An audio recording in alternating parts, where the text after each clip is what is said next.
listening to the What the Wrestling Podcast, the show that brings you all things wrestling with your host, RJD.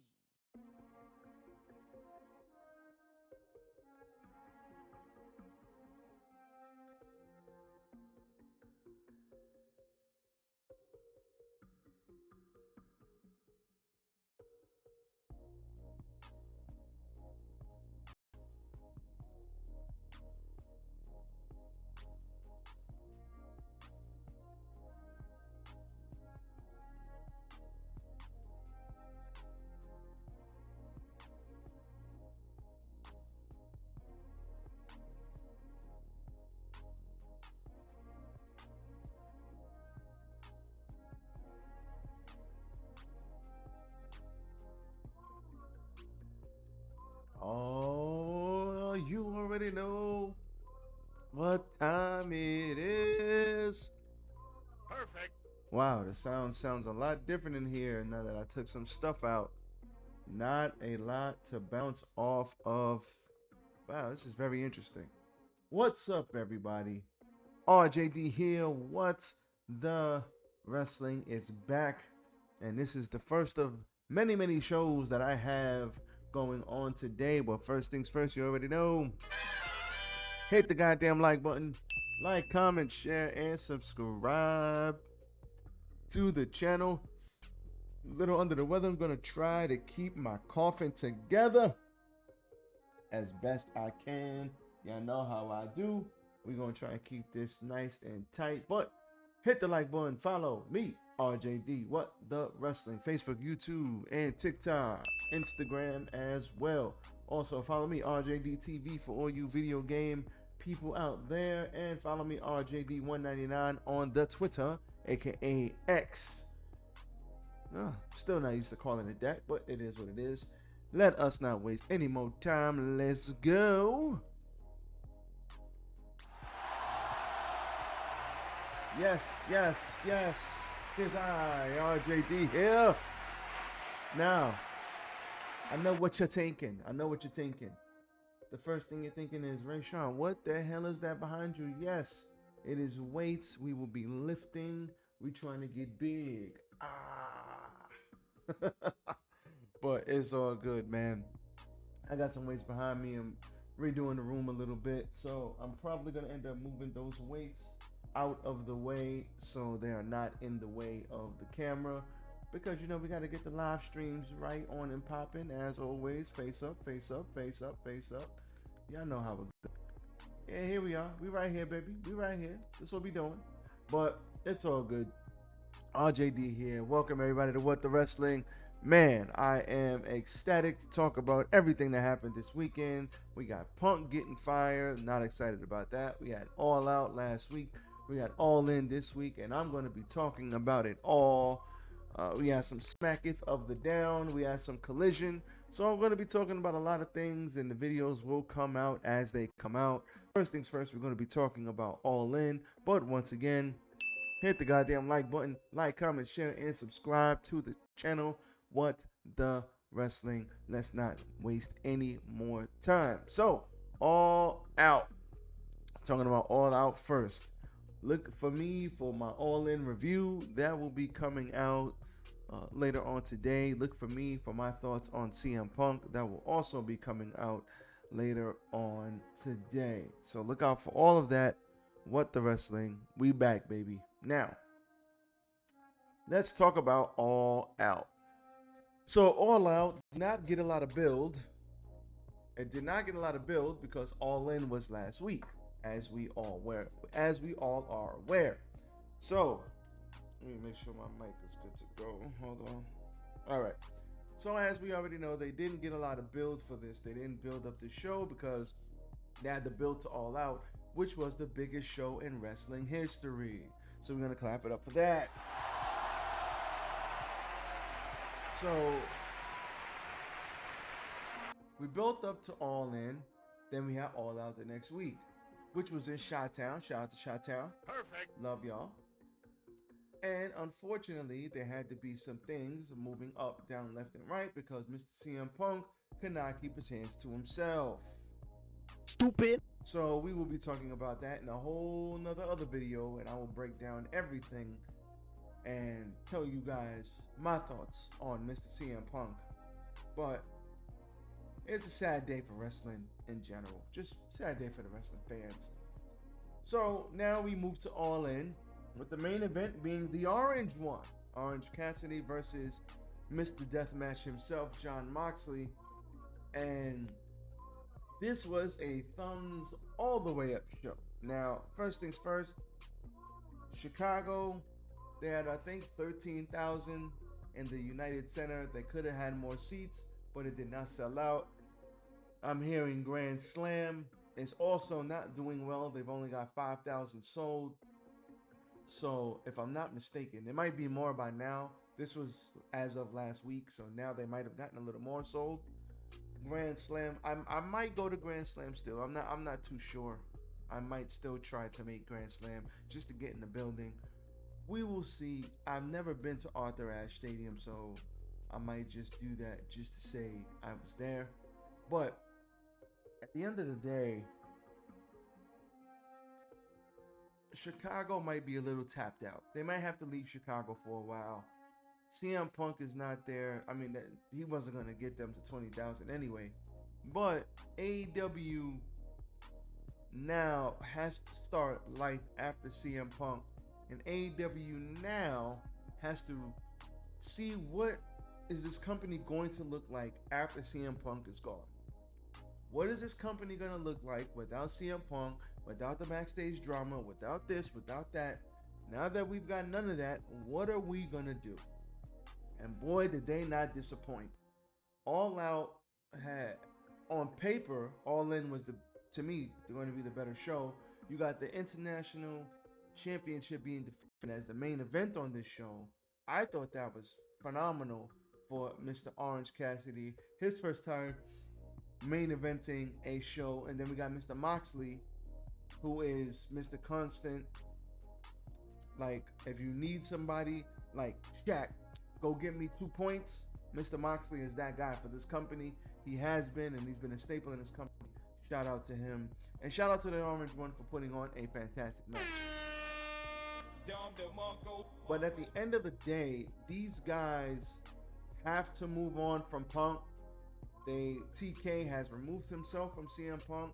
He is no longer with the company. Now they can get back to business and get back to giving us the product that we know, love, and enjoy as wrestling fans, because CM Punk came in and he brought a lot of drama. Like I said, I'll get into that in another video.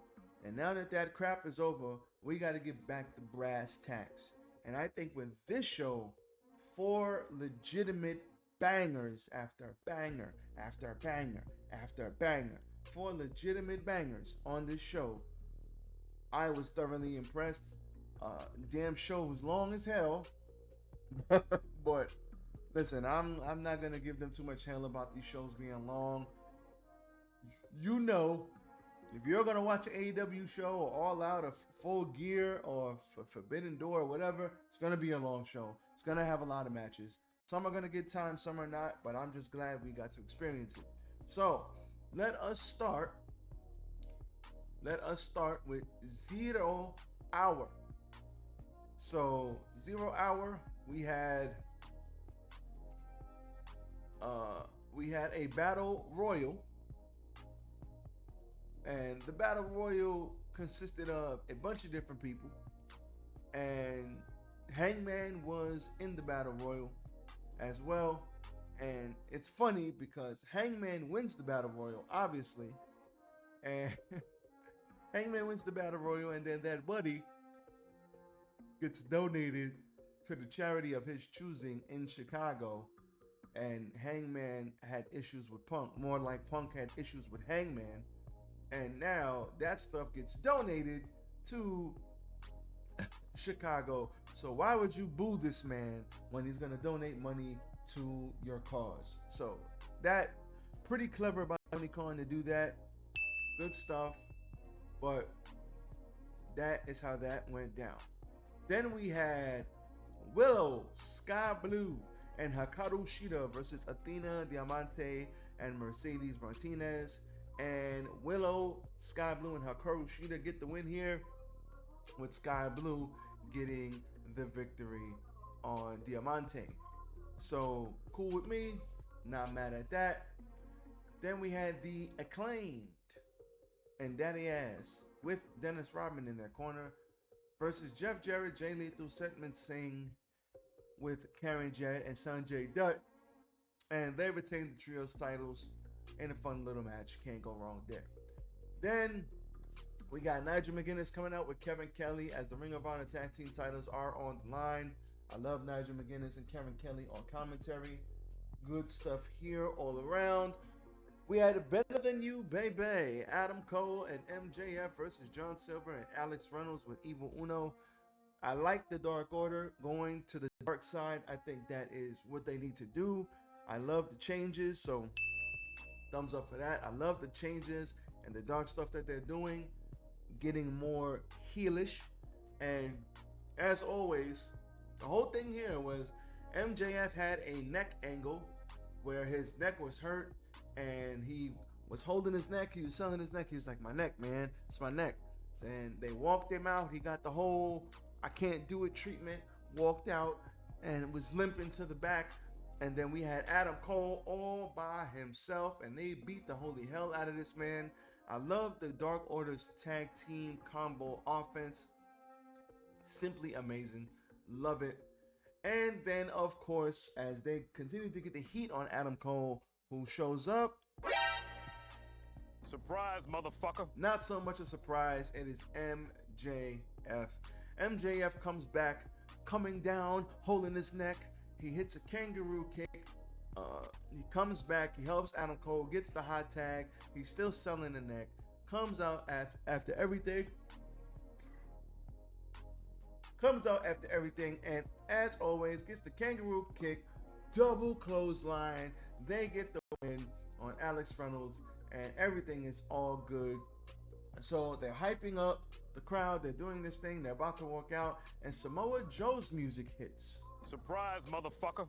Not so much a surprise as to Samoa Joe, I guess, didn't feel like waiting until they got the hell out the way. So Samoa Joe comes down, and the whole post-match, Samoa Joe comes down, and then he, gives MJF a little rub as he walks right by him. He laughs, he goes into the ring, and MJF is mad, and he was like, you know what? How dare you? He went up in there and he begins to beat up on Samoa Joe. Security comes down. All the goons from the back come down, and they have to hold these guys back. And now it looks like we're setting up a Samoa Joe MJF feud. Give me a hell yeah!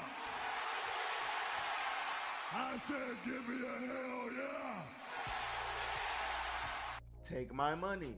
It's all good. So Samoa Joe then comes down and fights Shane Taylor for the Ring of Honor TV title. He beats him, and unfortunately this match only got, I think, 8 minutes, but it's all good. He tapped out to the Coquina Clutch. Nothing wrong here. Next we had Luchasaurus, the real TNT champion, with Christian Cage, and they fought he fought Darby Allin. And oh my God, this match was a brutal. Bruh. Listen, man, Darby. Respect my authority! This brother here. Darby Allin is a goddamn madman. And I mean that in the best of ways. He got thrown into the steps. He got tossed around like a damn rag doll. What else did he do? And he tries to hit the coffin drop. Luchasaurus took the steps, put them on his bad back, which I think is a legit bad back, and then he walked up the steps onto the ring while the steps were on his back. Listen, Luchasaurus is about 260, 70 pounds, and Darby is about 175 soaking wet. That had to suck for real. I was like, ugh. Me watching that, I was just like, oh, I was grimacing, crazy. But in the end, we had a tombstone, another tombstone, and then a wicked, just King Kong lariat. And Darby Allin is just half dead, and he loses. And that was all she wrote. Luchasaurus began to beat the hell out of him again, but we had a bunch of people come out there. Sean Spears, I think the Best Friends, and they made the save for Luchasaurus, who is the new TNT champion and dominant as ever. Man, that was a good match. Then we had the meat match, Miro versus Powerhouse Hobbs and Chicago. I don't know who started this chant in the crowd, but we had a meat chant in the crowd. We had slap that meat. We had this is meaty. We had meat forever. We had holy meat. Every time somebody hit a move, it was like meat. I don't. Now listen, this match was maybe 15 minutes. The first 10 minutes, good. This was a solid match. One of my matches of the night. But the last 5 minutes, it was meat everything. Like pause if you're from New York, and you know what I'm saying. But all they did was just meat. Listen, they had a horse fight, and there's nothing like two very athletic big men beating the holy hell out of each other for your enjoyment and for your entertainment. This was awesome. So the end of this match was great. Powerhouse Hobbs had to tap out to the game over. And then Powerhouse Hobbs, after defeat, goes for the respectful handshake. Miro gives him the respectful gladiator handshake. And then Powerhouse Hobbs attacks him again anyway, because he's a bad guy. And then after that, who comes out but CJ Perry, aka Lana, comes out. Surprise, motherfucker. To everybody's surprise, she is now called Hot and Flexible. And she comes out, grabs a chair, hits Powerhouse Hobbs. But Powerhouse Hobbs, before he could beat the holy hell out of her, he gets hit by Miro, who ends up picking up the chair and knocking him out the ring. Miro is so goddamn good. Miro needs to be a world champion again, because he renounced his God and his hot and flexible wife. He did not appreciate the pagans who came to look at him and denounce him as champion. I don't know what the hell was going on, but the Redeemer looks at his wife, who he has denounced, along with it. He denounced his hot and flexible wife, and he denounced his God. So this is not only a great match, but a great story. I hope to see more of this on Collision. He didn't embrace her. He just looked at her and kind of walked away and said, "No, what are you doing here? I denounce you and my God, but I am the Redeemer, and I look for lost souls to redeem." I don't know, but this was freaking fantastic. Big man match, two big dudes doing what big dudes do, beating the holy shit out of each other. This was great. Then we had Statlander versus Ruby Soho with Saraya for the TBS title, and this was a fun match until the end. Ruby Soho is getting the upper hand. Saraya goes for the distraction. Tony Storm comes out of nowhere, comes from under the ring, grabs the spray paint that Ruby is about to use, grabs it from her, and Statlander hits the Big Bang Theory. It's not even the Big Bang Theory no more, right? Well, she hits the Big Bang Theory, and Tony Storm causes her the win, and now we have dissension once again in the Outcast, and Chris Statlander retains her title. I don't know what the hell's going on with this story. I like what Tony Storm is doing, don't get me wrong. This was freaking fantastic, but the end of this match, the finish kind of didn't do it for me. Even when I was watching it, I was like, oh, here come the shenanigans. And I just thought they worked so hard to get the crowd into the match that the ending was a little lackluster. But hey, I love Tony Storm. I love what she's doing. I hope they continue with it. Statlander is great as always, and these ladies were working hard. Shout out to Ruby Soho. Don't know what's next for the Outcast, but it looks like it's going to be a Ruby versus Tony coming up soon. Then we had another match of the night candidate. the American Dragon, Bryan Danielson versus Ricky Starks in a no DQ strap match. Now, first of all, he came out to the final countdown yet again, so we're gonna ding for that. But I hope that didn't cost him too much. It's just funny, CM Punk gets fired. We freed up a couple of $1 million because we fired CM Punk. Hey, let's go get the final countdown once again, huh? So the American Dragon is back, and man, I'm not even gonna go through this match. This match was ridiculous. All I know is that Ricky Starks looks better coming out of this match. The American Dragon got that broken arm fixed, so can't wait for Bryan Danielson, Kazuchika Okada 2 at the Tokyo Dome. Yes, please. Yes, please. And Okada's going to win that one, though, for sure. But then these guys strapped each other up. I mean, they beat the holy hell out of each other. Bryan Danielson was bleeding within 10 minutes of this match.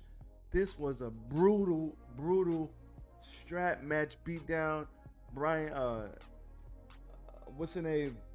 Starks was hitting him with the strap, and then he just sold it. The crowd chanting, "You effed up, you effed up." He said, "You're gonna be there with me. You're gonna be there." He's strapping him, he's hitting him. He's strapping him, he's hitting him. He's strapping him, he's hitting him. And then he's strapping him, and Danielson's just no-selling it. And then he freaking straps the holy hell out of him. He falls on the floor. Then he says, "I'm gonna kick his freaking head in." I mean, he said effing. I'm trying to clean it up a little bit. So, and then he just proceeds to stomp a mud hole in Ricky Starks.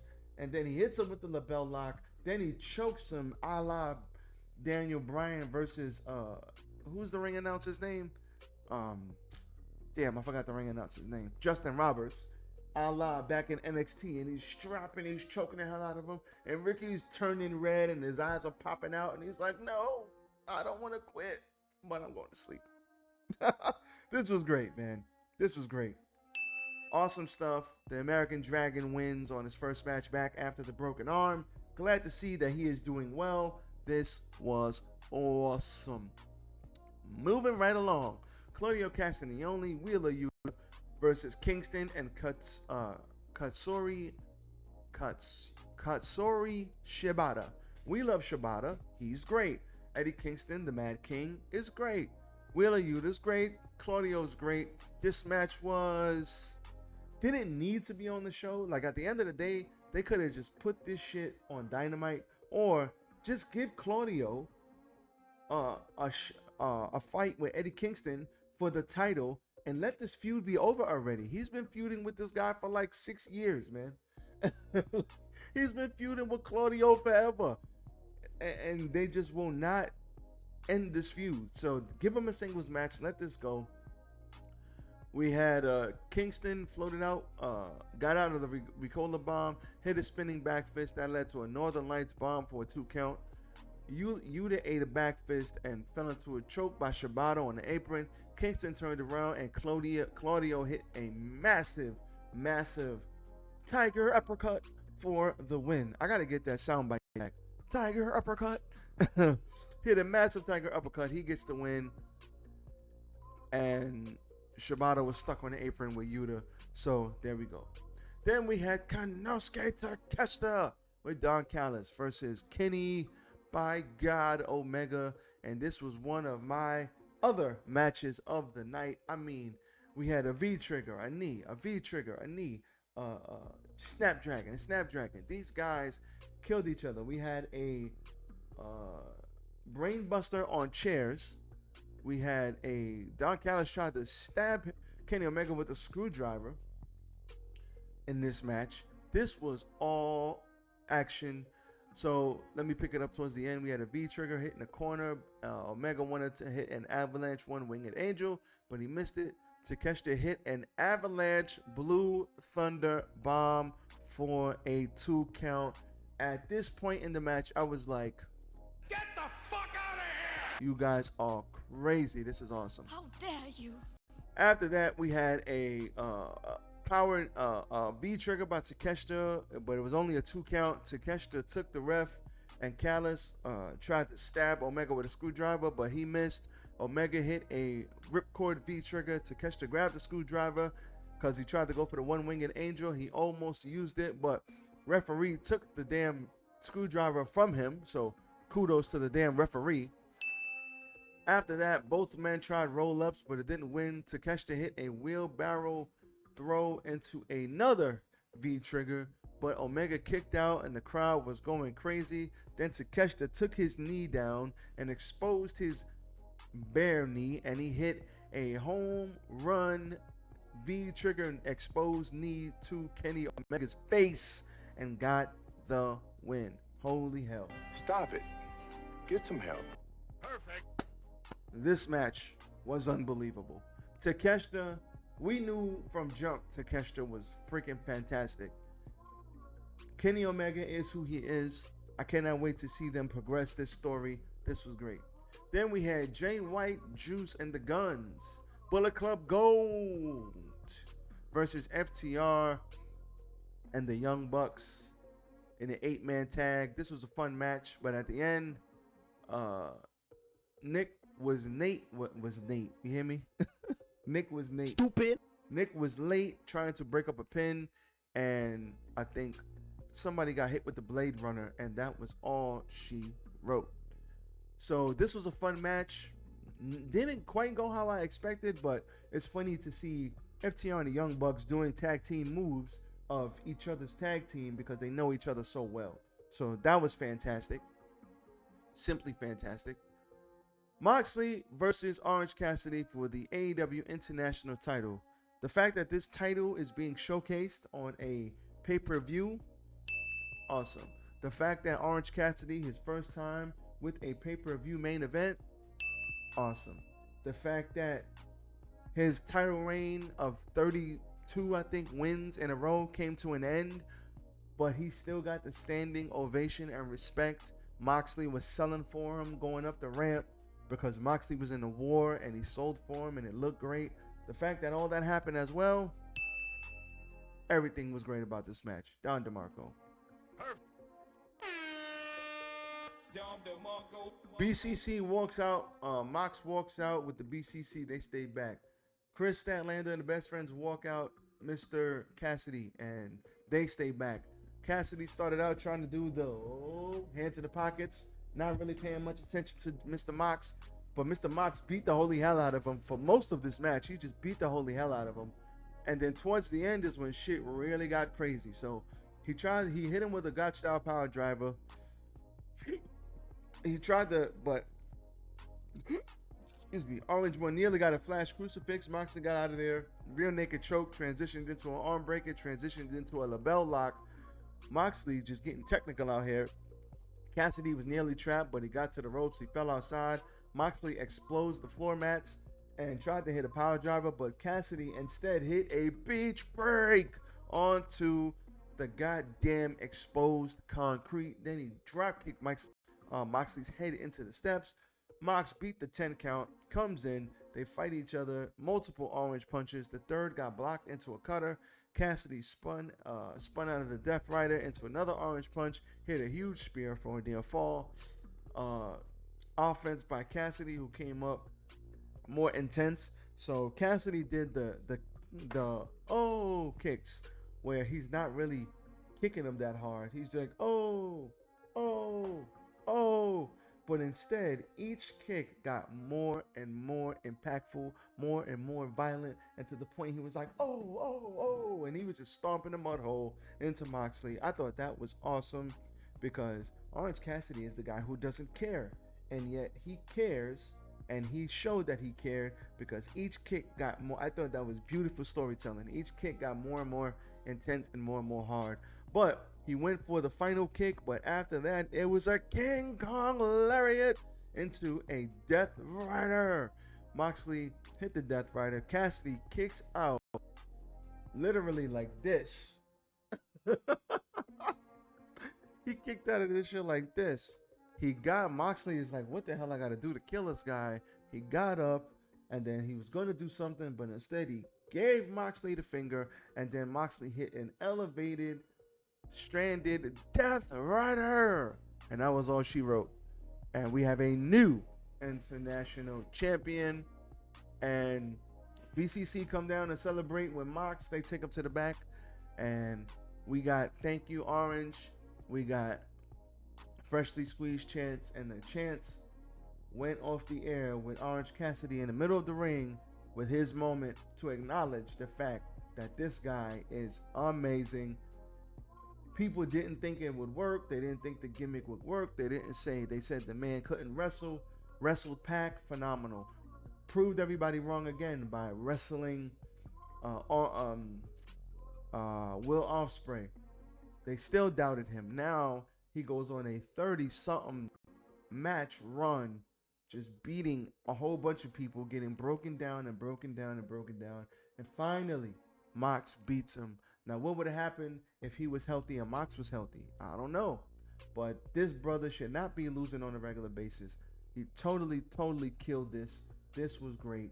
I loved it. Awesome shit. Thank you, Orange Cassidy. You are the man. And that is how your AEW All Out went off the air. This was great. This was a great show. Total thumbs up show. 4 legit bangers on this show. No bad matches. Even the women's match, even though we know they can get a little clunky. This was great. And that's all I got for you guys. So stay tuned for my CM Punk, what the hell is going on now with CM Punk getting fired video. As always, I will be doing a short all-in recap. It won't be too long. I might just put that and the CM Punk stuff together and just call it a day. So we'll see what happens. But at the end of the day, everybody be safe. I am out. Peace. Enjoy the evening, y'all. Perfect.